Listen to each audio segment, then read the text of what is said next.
Hi guys, and welcome to European Sperm Bank. My name is Julie Butz, and I have been looking so much forward to hosting this webinar. At European Sperm Bank, we often get lots of questions about how do I choose the right donor?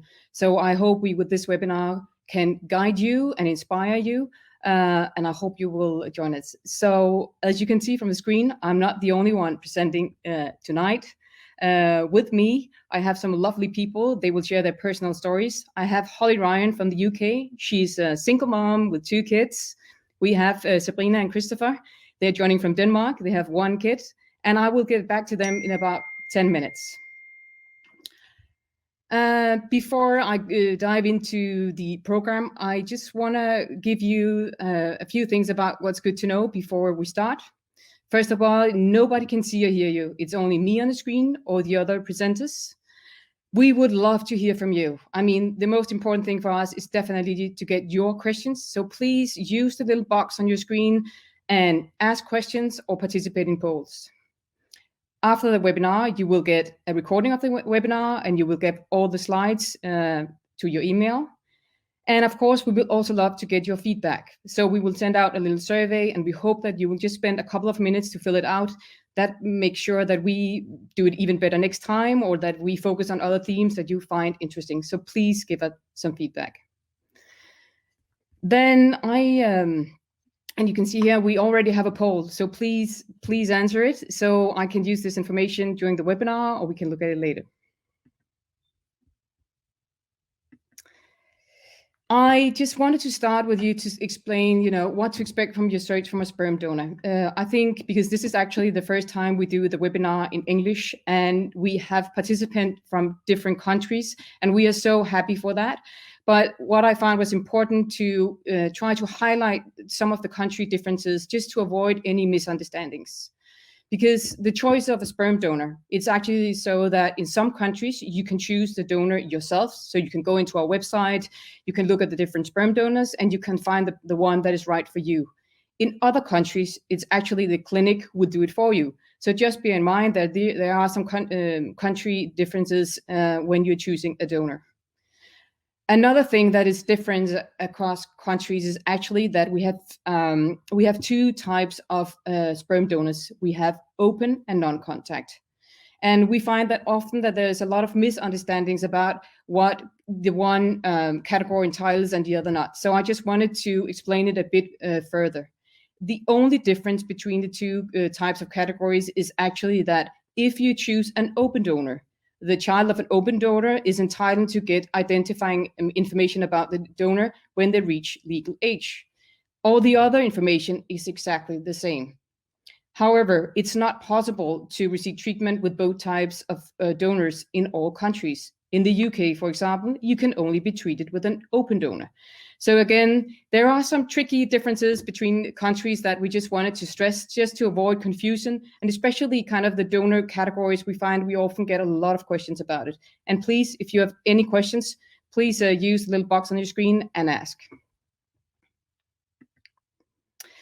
Something that is kind of the same, whether that's an open or non-contact donor, is that we, of course, always have a very extensive screening process. In the European Sperm Bank, we have 7 steps.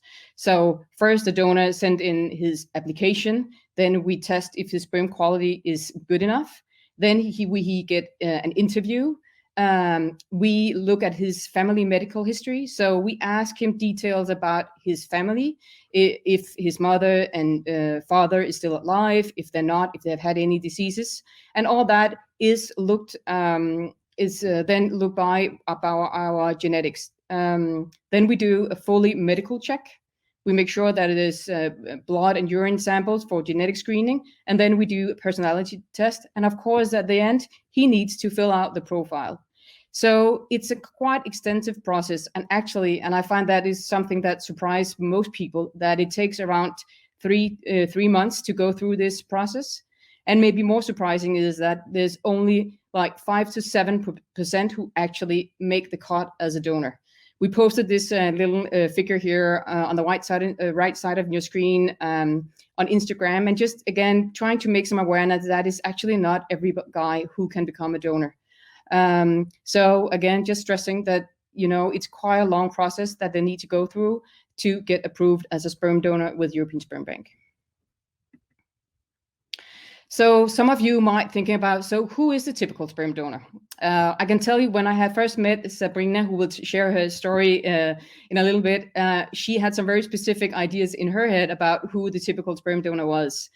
And I just wanted to stress that we actually strive to get as a diverse donor base as we can. So we recruit and attract donors from all backgrounds and all walks of life.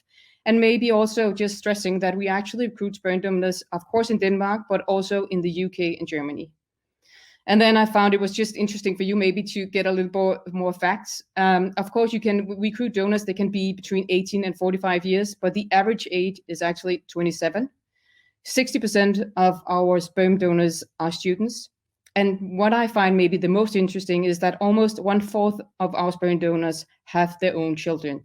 This should give you a little bit of idea of who is the typical sperm donor. So what is a sperm donor profile? You can easily access all the sperm donor profiles if you log into our website. We just need some very basic information. All the information in the profiles is information that we get during the screening process. And we get that when we are meeting with the donor 3 times. And then he needs to fill out, of course, a lot of papers as well. But maybe just to ensure you, it's actually our medical director who approves every single donor. And what does this profile actually give you? Of course, it gives you an idea of the sperm donor as a person. And you can find a lot of different information in the sperm donor profile. You can find everything from the donor's physical appearance, as his height or eye color, but you can also read more about his interest or information about his family. And sometimes this amount of information can be a bit overwhelming. So we recently actually launched a new digital tool on our website. So you can actually, if you have a person that you think that it would be nice that the donor look like, you can actually upload it to our website, and we can come up with some suggestion about which donor you should choose based on that image. So this is just a way to narrow down your choices. So going into, I have just, tried to gather all the different information that you can find on a profile. So first of all, you of course get a very oral description of the sperm donor. Then you actually get a staff impression, and that is actually my colleagues, the colleagues who have interviewed the donor. They give their best opinion, their idea about who is he as a person. So this is my colleagues who have filled out the staff impression. But you can also find stuff about his interest, his hobbies, his favorite food, and of course also more information about his personal health. Has this donor any allergies? You can read it in that section of the donor profile. And you can also read more information about his family, and has he got any siblings, etc. I also know that a lot of our customers usually find the personal note from the donor very interesting. This is a way for the donor to write a little piece of information, and it's just nice to see his writing again, get an idea of who he is as a person. And you can actually also get a sound recording with the donor. Again, this is something that I know a lot of people really like to hear his voice. And then finally, you will be able to get see his personality test, whether the donor is an introvert or an outrovert person. You can find out all that in kind of the personality test.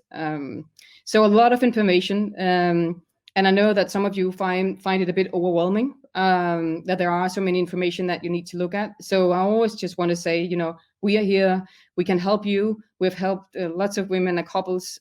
So please reach out to us if we can do anything to help you in this process. I just got a question which I think is relevant. Do you receive documentation when it comes to their current education job situation? No.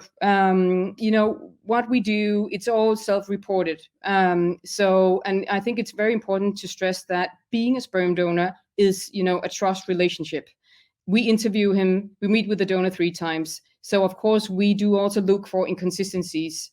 So if he tells us that he studying law, we assume that he's studying law. We unfortunately don't have the access to any database where we can go and double check it. I hope that this answered the question.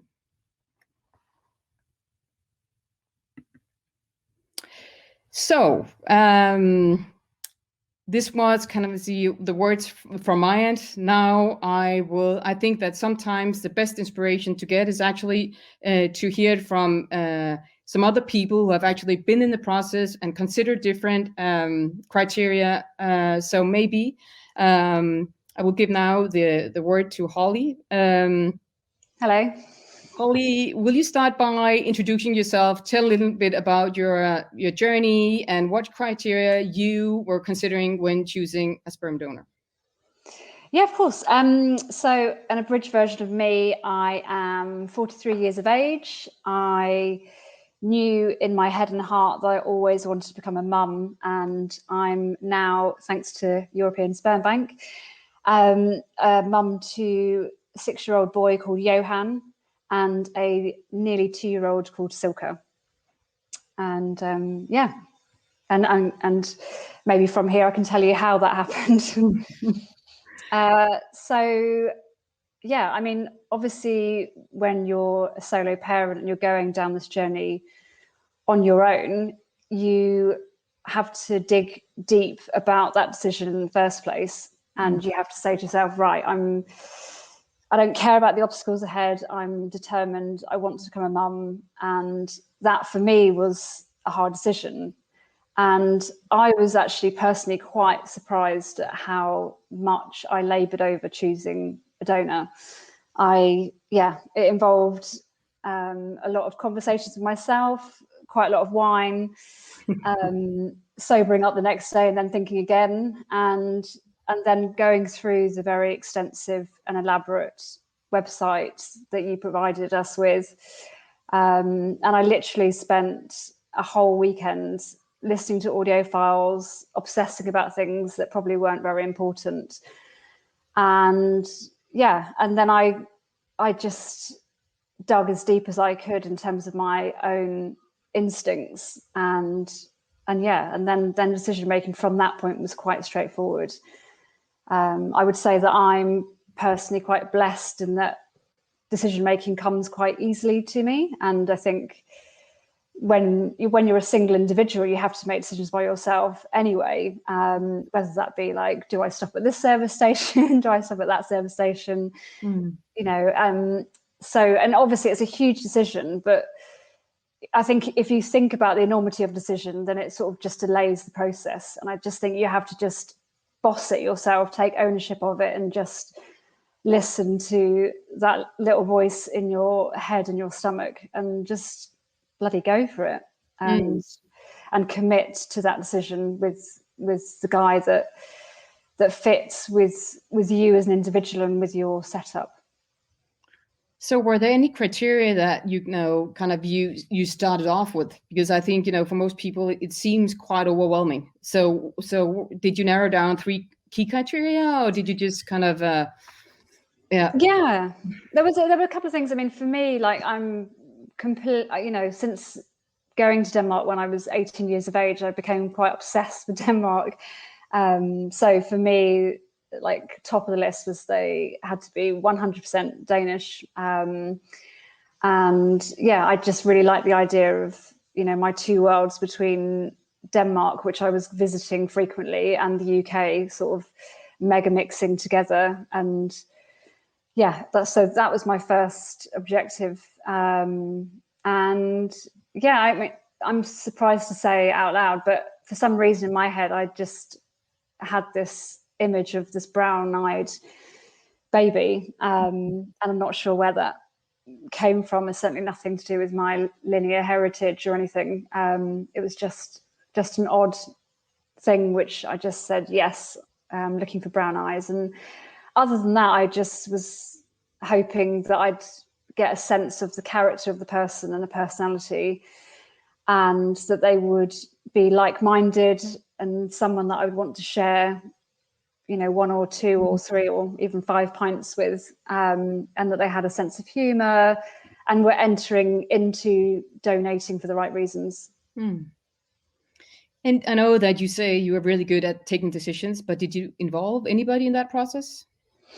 No, I didn't. I just, as I say, I'm quite fortunate, and I find arriving at the destination, going from A to B, quite straightforward. I felt it was, it was my decision to make 100%, and I actually didn't want.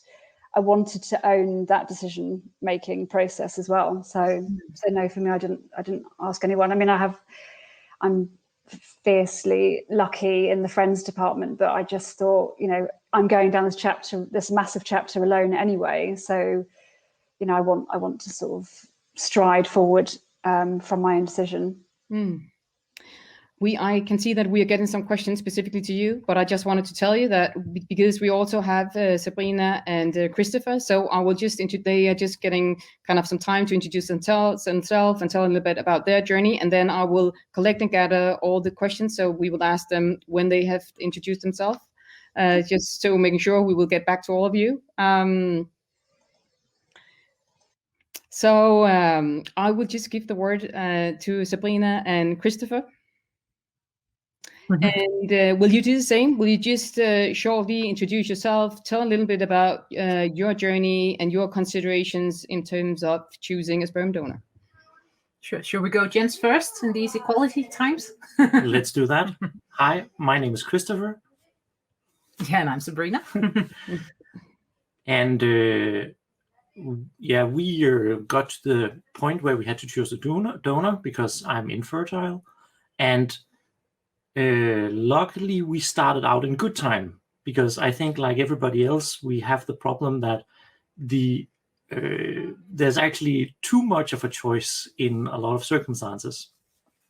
Luckily, we started out in good time with before we had a specific date where we needed to had purchased something by. Yeah, we went to look on all the pages long before we had a date with a clinic, in order to look at the donors, because we knew we wanted children. We had figured out, and of course, as a man and woman living together, we thought we could make them ourselves at the beginning, and had quite a scare when we found out that Kristoffer was infertile, that you didn't produce sperm, actually.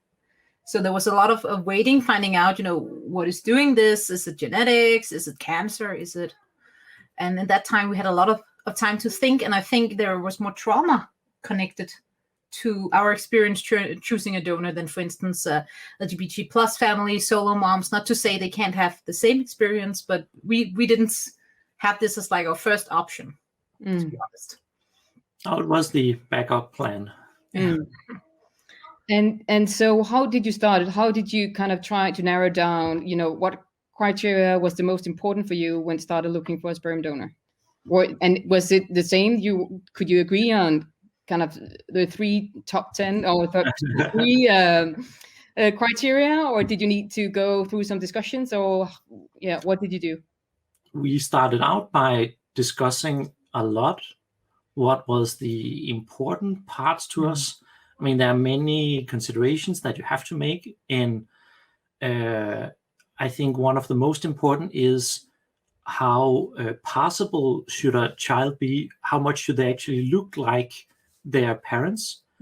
That's a major one. But still, even deciding that, for me, it was very important that we knew, even though, for instance, it was my ex we used to try to create a child, who knew if that kid was going to look like me? Even if you and I had a genetic child, maybe it looked like some, grandparent we never met. You never know in that lottery. But if you choose, of course, a donor that shared more your features, there was a chance that it would, we'd get a kid who also looked a bit like you. Yeah. And people wouldn't stop to ask, hey, why do you have a brown kid? Or whatever awful things people sometimes ask because they're curious, right? Yeah. And we decided that we would like a passable kid, in that it would be our choice of when to start talking about this. And that makes it a little bit simpler for us, because I'm very tall, my chair is actually at the lowest setting, Sabrina is at the highest to sort of compensate. But I'm very tall, and when you start punching in tall, you exclude a lot of the potential donors, which means that the search space was a lot smaller for us than due to that cutoff, which makes the rest of the process a bit easier. Exactly. So because we choose height as one of the indicators, and Kristoffer is over 2 meters tall, I don't know how many feet that is, a lot. 6'11", if you say so. Anyway, that you have a lot of donors in your portal, not that many that are larger than a standard door in Scandinavian countries. So that was the number one. And we tried to, because, basically Kristoffer was like the template we were designing from, right? So, okay, they need to have like strawberry blonde hair. They need to be very fair skinned. We really needed the feature with the uploading a picture and you get matched with the... Yeah. We were doing that manually by sorting through and say, oh, no.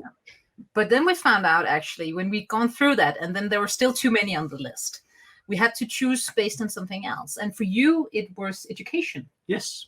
That's during our discussions about it, it became clear to me I would like that. Yeah. Somebody who had at least a bachelor's degree. Yes. And for me, that was kind of a turnoff. Because I was like, why do they? I'm the first person in my family to basically get was a high school diploma, I would guess, a gymnasium degree. So a lot of uneducated people in my family, but I think they're smart. So I was like, why is this important to you? And but we had to choose to say, okay, we get to say one thing each. And for other families, it could be, I need him to be musically inclined, or somebody who loves traveling, or an extrovert or an introvert, or what do I know? I think it's important that you get to choose a thing and not explain and say, this would make me have that nice, to follow your gut, like Holly said so well. Yeah. That's a good idea. So just like the question I asked Holly, did you involve anybody else in that decision making, or was it just the two of you? I remember at least back talking about, what do you call that? Talking behind your back about others, where I'm like, isn't it discriminating? Are we discriminating sperm donors when we say they need a bachelor's degree and, blah, blah, blah? Because I needed, of course, you need to follow your gut, but it needed to be okay with me before, pressing the buy button. So I talked to other people that way also in regards to the whole, passable thing we talked about. I was in the beginning, okay, the kid is not genetically going to be ours, but I know a lot of great families who've adopted, who've taken in, foster kids. They're great families. Why not choose someone who doesn't look like any of us, and we're going to be the perfect rainbow, and Yeah. all over the place until we sat down and talked about how do we want it to be for our kid instead of what do we want it to be like for us. And what about you, Kristoffer? Did you share it with anybody, or were you more like having the conversation with yourself? I was more having it with myself. I did have some discussions with some close friends, but for the majority of it, I was puzzling over it myself, which I again think speaks very nicely to what we just heard, that is my way of processing hard choices. That is by going with them for a period of time with myself. Which is actually very annoying for Sabrina, because she would like to make a decision now, and I need a couple of weeks to process. Yeah, he's the immovable object, and I'm the unstoppable force. So I keep going, give me something to work with, and he's like, I need time to think. Yeah. I know that feeling. Yeah. Well, I think it would be nice to get Holly on again, and then I would actually like to ask you a question, all of you. So maybe, was there anything you find really surprising when you were looking for a sperm donor? And I know especially for you, Holly, that might be you going a couple of years back. But if you can remember back when you were started looking, was there anything that really surprised you when you started looking? Can you remember? Surprising in terms of what was provided by yourselves. Yeah. I mean, I think every individual is going to be different in terms of how they approach decision making.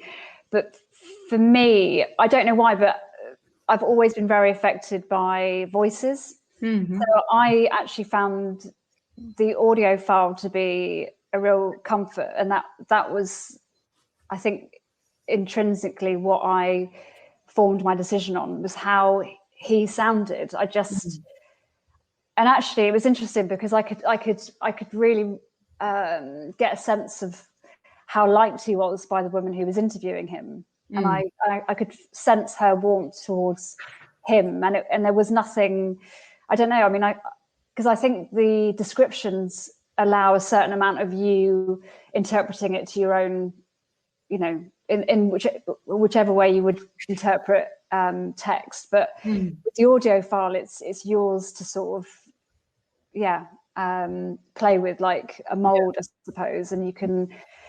Yeah, I get a really good sense of people from their voices, and my job is very centered around the phone, and I find reading people quite. I find it super interesting, and often the people who I think they are just from a brief dialogue, I can tend to get it right on most occasions. That helps. Makes sense. What about you, Sabrina and Kristoffer? Anything that surprised you when you started looking? Ladies first this time. Well, for me, I think it was the vast majority of information. I grew up with a single mom and a father I don't really know. They were actually married, but he was totally out of the picture before I was 2. I haven't seen him since, but I grew up with the stories. And for me, the stories were very important to understand, things about myself. Like, I'm extreme extrovert and my mother was very introverted. She walked around with her feelings for a long time, while me, I'm more like explosive and then they're gone. And in the stories I could hear, okay, that's like me. That's because I'm like my father.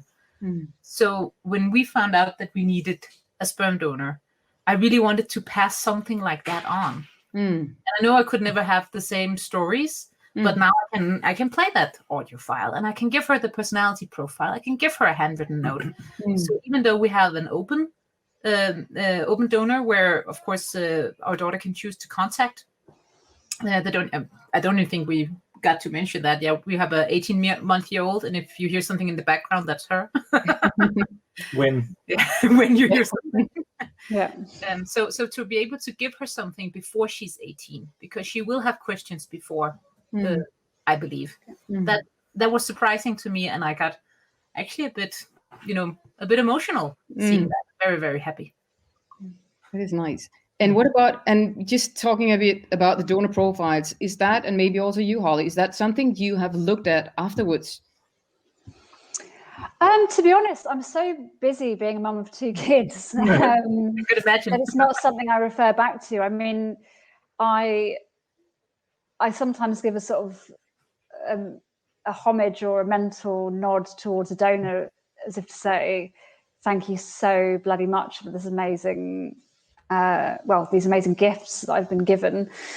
But I don't think, oh, Johan's really good at football, maybe I should just go back and cross-reference that. Because to be honest, I mean, even if my kids didn't have any similarities or resemble anything to do with the donor, I honestly wouldn't care. Like, my kids are everything I could have hoped for, with an extra layer of glitter. So no, I don't cross-reference. As I say, it's partly not having time, but partly because it's not relevant. My kids are, way beyond anything I could have ever imagined. So, yeah. That's so nice. Very true. Yeah. I think we would like very much to second that. But I do still, because, even though we're open with people around us, of course, we don't walk around with, we don't put a sign around her neck saying, I'm a donor child. So people will often look at us and say, oh, she looks so much like her dad. And, people have been telling us that ever since she was born, almost. Even people who knows it. Even people who know it, they forget it. And they will stop, oh, maybe she doesn't. Like, of course she does. We designed her to, is our joke. But because of that, I actually looked it up a couple of times to see, I wonder if there's something in the kid photo that looks like her, or maybe that nose isn't Kristoffer's, maybe it's the donor's. But to be honest, at least the one picture we have of the donor, she doesn't look very much like him yet, anyway. So that made me curious. What about you? Have you looked anything up? No, I have not. I very much feel the same way as Holly, that our daughter is perfect, and she is just such a already an individual, and that it's very hard to imagine that she's not herself, and not already starting to develop into her own person. So I don't have a need to go back and look for anything. I don't have a need to look up for any type of explanation for something. She's just perfect as she is. That's amazing. Every child is perfect as it is. Exactly. We got some questions coming in, and this one is actually for you, Holly, but I think it's relevant for all of you. I will just read the question. Holly, if I may, have you encountered any hurtful remarks from others? That's something that worries me a bit. Oh God, I mean, no, not at all. I mean, honestly, I have so many championing friends and indeed strangers. And I don't know, I mean, to be honest, I think society doesn't look at me and think there's a single gay mum over there with 2 kids that don't look much like her. I think society looks at me and thinks, oh, her husband's at home watching football, or he couldn't be bothered to go shopping with her, or he's at work. And you know, I think I'm living in a very gay-friendly town, and you know, there's plenty of badass single mums who are bossing it, you know, all over the UK. And you know, I consider myself to be in a fortunate position in that I'm running my own business, which is helping to pay for my babies, and you know, I'm not living in squalor, and I still have my marbles despite the pandemic and lockdown. And yeah, so I have nothing but cheerleading from both, as I say, my support network and strangers. And when they find out about my situation, whether that be from a manager of nursery, I feel that I'm not saying I get special treatment, but I feel like they couldn't be any more accommodating, or you know, they do their utmost to try and make my I was going to say 9 to 5, but there's nothing 9 to 5 about parenting. My 6 a.m. till, you know, when I pass out, which is 9 p.m, as positive and as, you know, easy as it can be. So yeah, no, I feel that everyone's rooting for me, and I think, you know, generally parents do root for other parents. There's a sort of knowing nod between other parents' eyes, I think. I'm glad to hear that. What about you, Sabrina and Kristoffer? Is that anything that you have thought about? People who have given you any specific remarks? Maybe specifically you, Kristoffer. I mean, you know, I am so glad to have you on, because it's not a lot of hetero guys who want to stand forward and share their stories. So I'm so glad that you want to share their stories. So maybe just some of your thoughts about this, if you have received any comments or remarks. I never have. We have been open all the time, more and more as we were open to our friends and family from the very start. And then as time progressed, as we actually got our daughter, we were much more open. Now it's no secret at all. I mean, we're doing broadcasting it live to everybody right now.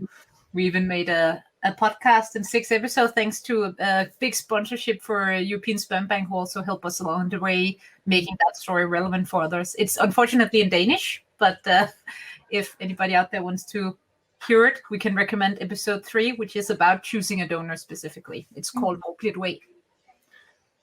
But no, I have never received any negative comments at all. But a lot of people do ask, you know, how is it not to be her real father, or what would you do if she asked for her real father? You know, that real, at least it bugs me. Maybe it doesn't bug you, but there is something with that we simply lack a couple of words in this space for distinguishing between.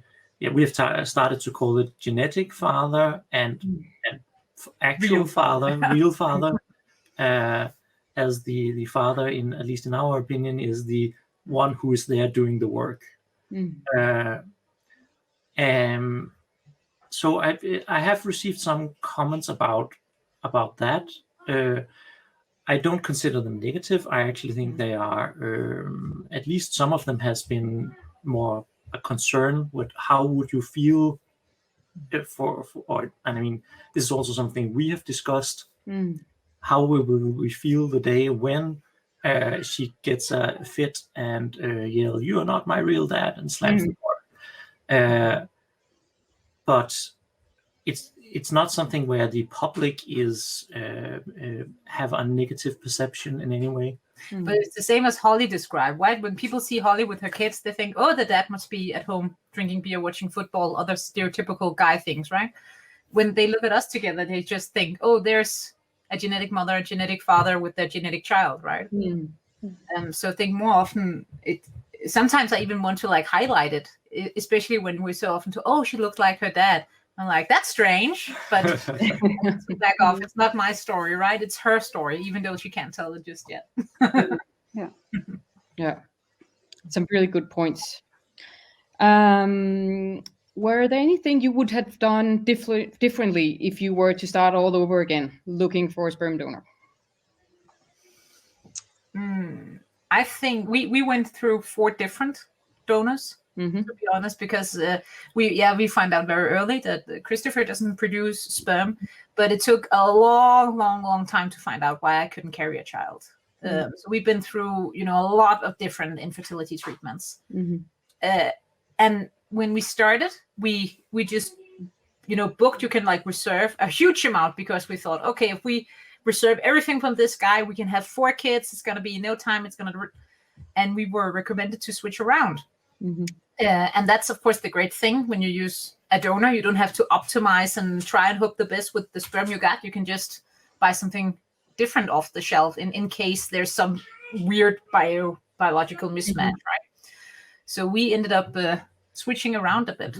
And don't feel, if anybody else has to do that, don't use 3 days every time, because actually the donor that is the genetic the genetic father of our kid, I don't even think Kristoffer went in to look at that profile. We were so far out at that time, so tired from all the treatments.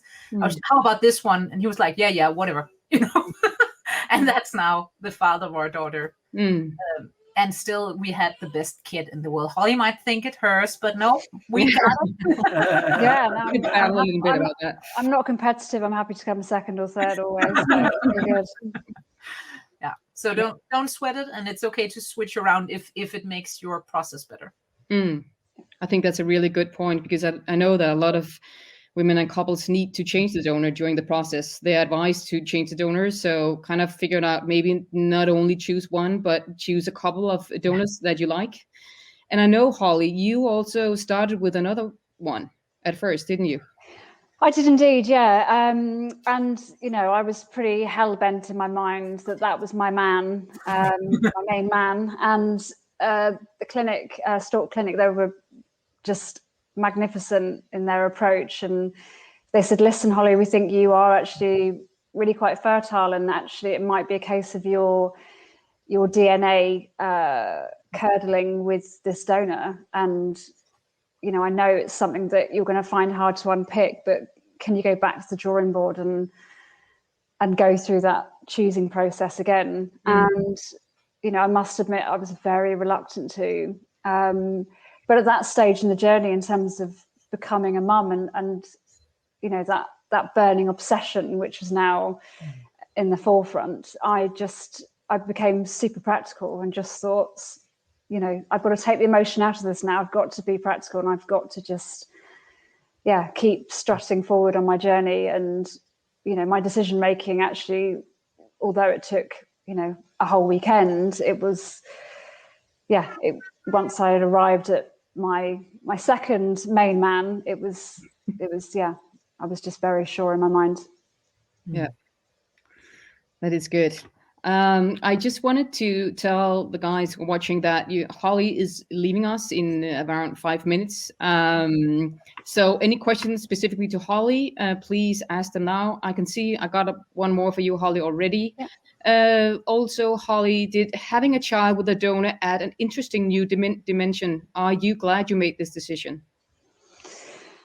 Well, I mean, I don't even know how I can articulate how bloody thrilled I am at it. Yeah, I mean, it's like being a mum has always been my biggest ambition, and yeah, it's just hands down in every possible regard the thing that I will, be forever grateful for. I can't imagine being me without being a mum of Johan and Silke. So yeah, I couldn't.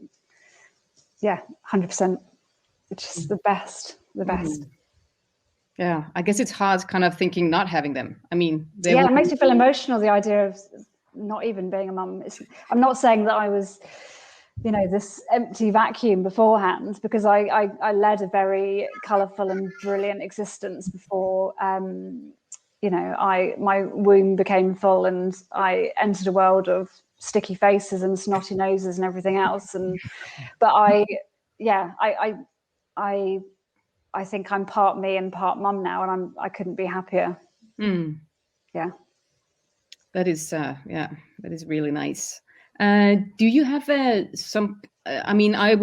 We have gathered a couple of advice from all of us at the end, but just is there anything you want to share? Some good advice for people watching, saying, you know what, when you go into this process, think about this, or don't overthink it, or yeah. So for me, yeah.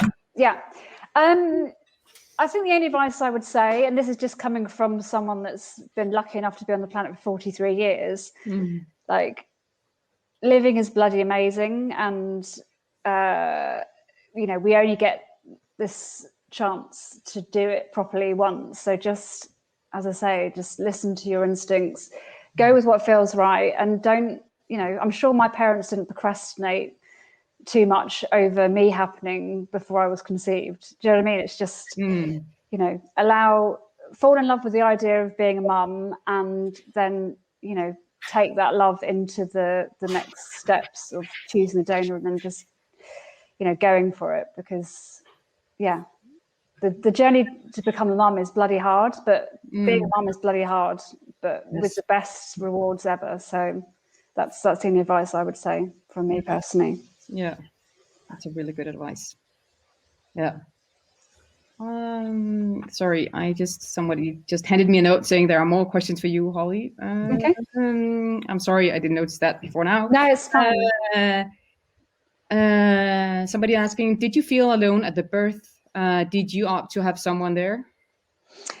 I didn't feel alone at the birth because thanks to the loving arms of the NHS, who, I think I had like 8 midwives during the course of the labour, which was, I think, 26 hours in the end. So I felt like I definitely got my tax-paying's money's worth. But I also had 2 incredible friends either side. And that was perfect, actually, because actually, with it being 26 hours of labour, having a crack team of 2 friends worked out brilliantly. So, and to be honest, I don't think I've ever felt alone in the journey, because I had the support of European Sperm Bank and Stork Clinic and my effervescent friends around me as well. So no, I've never felt alone in any part of the journey, not even during lockdown when I've largely been solo indoors with 2 kids, because now I've got the company of 2 magnificent humans in my life. So no. That's amazing. I think we might be able to just one quick questions, and then I know you need to run. As your children are older, have you discussed with them the donor story, that they are donor conceived, and how did they respond? Yes, well, Silke's 2 next week, so all she really knows about at the moment is sort of Cocoa Pops and balloons, and I don't know. Yeah, she's she's quite interesting actually. She's more independent than me, and she's only one, which is quite scary.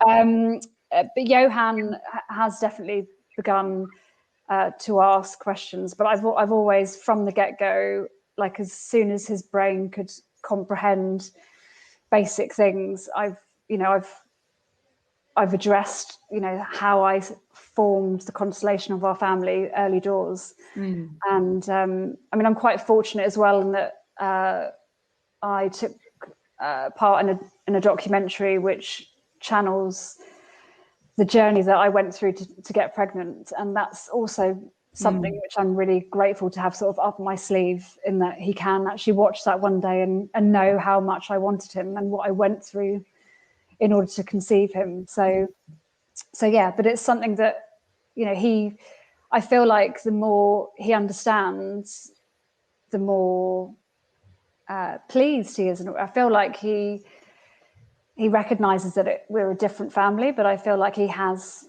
some swag about it, and that he genuinely likes the intricacies that come with our family. I mean, we have a male nanny at the moment who Johan's obviously relishing spending time with, and that was something that was really important to me, that I wanted to sort of parachute in as much testosterone as possible. And for my dad, who brought me up on his own, it was much easier with childcare for it to be female centered. But yeah, I mean, I just want for there to be as much balance as possible. So yeah, but yeah, he's very much aware of our dynamic, and he seems proud of it, from what I can gather thus far, as much as a 6-year-old can. Exactly. Yeah. Well, that was a very nice answer. I know you need to leave, so it's okay. Thank you so much for joining. And for those of you who have asked any questions to Holly which haven't been answered, we will make sure you get an answer afterwards. So don't worry. Yeah, I'm happy to answer, of course. Thank you, Julie. Thank you. Nice being Bye. Thank you for sharing your story, Holly. Bye. So, but we still have more minutes to share with Sabrina and Kristoffer, and please ask any questions. I can see there's been some specific questions about kind of the testing of the donors. One is asking, and this is more a question to us, whether we check for genetic diseases, and yes, we do. We do check for several genetic diseases. One of them is cystic fibrosis. Just to let you know, if you want more details about what we specific test for, you're always more than welcome to reach out to us or send us an email. We would be happy to share that information with you. I remember it as very extensive when we looked it up at some point. Yes, exactly. I mean, it's quite extensive, and it's just, there's so many different steps. So, besides doing genetic testing, we of course do kind of the full medical check. So we have very different eyes on the donors to make sure that he's not only have a really good quality of sperm, he's got good genes as well, because that's kind of the base we need to give, so you get healthy children in the end. Yeah. So did you, I mean, if you should do everything from the start again, I think we talked a little bit about it before, would you have done anything differently? I don't think we could have. So if we had to do it over again without the knowledge we have now, or with the knowledge? With the knowledge you had now, would you have done stuff differently? Yeah. I think it would be a lot easier, because a lot of what we had to do was think about it and discuss it and figure out what are the most important things that we are going to look for. And since that was a long process, it would be much quicker now that we know it. And one thing we did that I would actually recommend to everyone is that both Kristoffer and I actually went to see a therapist on our own and talk it over, because I was very afraid to perhaps have a kid with a man who would then say it's not my kid, because I was never in doubt that I don't care who delivered the sperm, I was getting a kid with you. That was my dream. That was what we ended up with. Yeah. But I wanted to make sure that you were there as well, because I know, it's easy for me to say it doesn't matter because it wasn't my genetics out of the picture. So I had to work through that insecurity from me. And I know you worked through some questions of your own, right? Yes, I had to. I also went to see a therapist on my own, just because I wanted to be completely sure that whatever problems and worries and sorrows I had in the regard of being declared insterile would not affect the relationship with the donor child. So it wasn't until we were through that all this therapy, it wasn't like years and years, Or but a couple of visits, a like, couple, right? couple of visits. Yeah. It wasn't until we were done with that we actually sat down and started choosing a donor. But I guess that journey is going to be different for everyone. For some people, they just know it feels right from the get-go. Some people have known perhaps since they were kids. But for us, there was a shock involved with finding out we needed a donor. Yeah. And I think also one of the reasons that I was so, we're just gonna find a sperm donor is because I'm bisexual. So the first time I looked up sperm banks was, in the loo of night when I was 16. Because I wanted to figure out, okay, I like women. What do you do if you want kids? And I went into all these, different forums to read up and stuff. And back then, okay, you just go to a bank and buy the sperm, fine.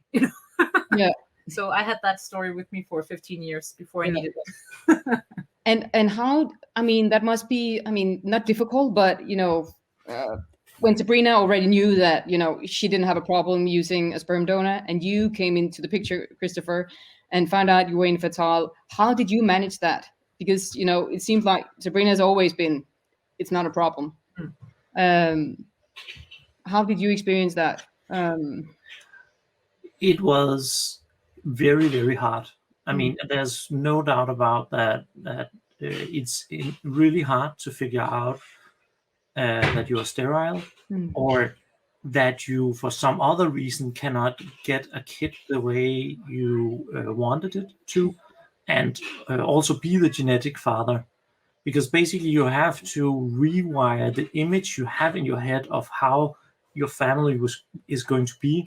You have to rewire that to sort of pull out the genetics part and say, that is not important for me. That is actually not important for me. Because if it is important for you, then how can you be sure it's not going to be a problem later on? And going through the process of accepting that and creating this new image, it is something that was hard to do, and also why I had some help from a therapist. But again, this is something that will be so individually. I mean, some people will be very affected by it. Some people will not be affected by by it at all. Other people, it will be more the self-esteem that suddenly you might have to view yourself in a new light. But I think some of the considerations you had, I think it's the same many solo moms who didn't plan on being solo moms are going through, right? They might have, seen themselves with a partner, whether that be a man, woman, or non-binary or otherwise. And all of a sudden they have to say, okay, I'm going at it alone. I think that's a process as well, right? Yeah. I think so. Yeah, I guess the only thing I can really pass on that I think is sort of general, that if you can take the time to make sure you are in the right frame of mind before taking the next step. If you find out that you cannot have it the standard Öko way. Yeah. I was talking with an adult donor child, and she said that she called her dad her heart daddy, trying to find a new way to explain kind of the difference between a genetic father and her real dad. But it was just a really nice way to say it. There's actually a Marvel superhero movie that has a quote many people had told me back, just slightly revised. In that they found out, somebody say, he might be your father, but he ain't your daddy. So they will say, oh, Kristoffer's the daddy. We don't know the father. Yeah. So that's a nice way to put it. We don't have the same difference between daddy and father in Danish. No, exactly. That's it, right? Who is there to tuck you in and kiss your forehead all of your life and tell you can't eat that crayon or whatever we spend our days doing now? Yeah. And then there is the donor who gave us the biggest gift of our lives, right? Yeah. That's amazing. We got a couple of questions here, and there's around 5 minutes yet left. So please send me any questions before we wrap up. I got a question, and which is more to me, is whether we as a sperm bank can help just kind of narrow down the search. And yes, we can. I mean, it can be quite overwhelming. You also said that when you start looking for a sperm donor. So you can use the digital tool on the website, or you can call us or write us an email. And if you have specific criteria, we can help you narrow it down, because so you can always reach out to us. We can definitely help you with specific suggestions. So that's not a problem. Always. I also got an email saying sometimes I get the email that the donor is back in stock and the homepage says it's not in stock. Why is that? I think I need to say, I'm not quite sure on this one. I would love to get back to you specifically on that question. It might be a technical issue where it's not updated, but I will definitely get back to you specifically with an answer to that questions. Lots of questions. 5 minutes. I don't know, 5 minutes left. Something that I was just curious about. You seem to be so open with it from the beginning. Were you determined of getting an open donor from the start, or did you ever consider choosing a non-contact donor? We had a very, very short discussion about it, and we are fortunate enough that in Denmark we can make the choice. Since that's not a choice you have everywhere, but for us the choice was very simple. We wanted an open one, and I even asked Kristoffer to start. Don't you have any friends where you're looking like he's a nice guy? So it would be even more than open. But then it would perhaps, how do you navigate that space? I know a lot of rainbow families do it every day, but for us it would be, we wanted to be us with the kid. We are the parents. Sure. And if you ask a friend, then that person kind of have a right to be involved, I think, or at least it would for us. So to be able to have, the sperm bank as the middleman helping us to find someone, still be able to give some information to our daughter, still being able to give her a name when she turns 18. That was the right choice for us. I think that was one of the easy ones. And for me, the choice was... There she goes. Her hand is not ignoring her, I promise. For me, the major determining factor was that I didn't feel that this was a choice I should make for my daughter. Of course, I didn't know she would be a daughter by then, but I didn't want to make that choice for her. Since we had the option, that could be a choice that she could make herself at some point. Sure. Yeah, because we know, kids who grew up in, with single moms and LGBT families, and a lot of them, when they're, at least now they're teenagers, some of them, they're not interested. So, of course, you buy the possibility, but you might end up that our daughter in 20 years' time say, why would I care? And then I'm not going to push her in any way. It's going to be totally up to her. But it's a nice insurance to have. Yeah, I think, for us at least. But for other people, it would also mean, something their position as father is threatened, I know, if you have an open donor. That's something you, of course, have to consider as well. I mean, what would make you feel good about it? And if that's choosing a non-open, then you should definitely go with that. And one of the things that I actually found very interesting, that when I did the podcast about our infertility travels, we talked to someone who works with adoptive parents and the adopted kids. And she told us there are actually 3 different types of parents. There are the genetic parents who deliver the DNA. Then there are the biological parents. And then there are, parents by law, the one who, have the right to the kid. And they don't need to be the same. For instance, that she said somebody like Kristoffer can still be the biological father, because he was actually the first to ever hold our daughter, to be with her, because I had to have major surgery, been with her for many, many hours before I saw her. And her brain will be, mirroring his brain activity. So if you did a scan of both of them, even though they don't share any DNA, you can see that they're linked biologically somehow. I think that's really nice. Yeah, that's really interesting. I'm sorry, but we are running out of time. So I just want to share some good advice also for you guys, and just say thank you so much for participating. I will just see if I can just quickly here. Just give you, trying to wrap up the advice from Holly, from Sabrina and Kristoffer, and from us. Holly telling you to trust your gut. She was very specifically about that. Use the audio files to get a sense of the present. Don't labor over the decision for too long. I think that's kind of really wrap up her story from Holly. Sabrina and Kristoffer, do you both want to pass on certain traits? Choose one criteria each. And don't worry, you will be happy no matter what donor you choose. Very nice. They're going to be cute no matter what, we promise. Exactly. Every child is adorable. I mean, and from us, just compile a short list of donors instead of just choosing one donor. That's speaking back to sometimes you advise to choosing another donor. Use the digital photo match if you want a donor to look like a specific person.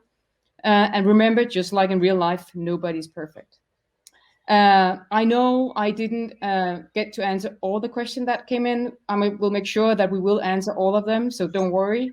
Thank you so much for participating, and thank you so much for participating, Sabrina and Kristoffer. It's been a pleasure to have you on. I hope you can go in now and cuddle a bit with your kids, your beautiful daughter. And then thank you so much for joining this webinar, and we'll see you. Bye. Take care.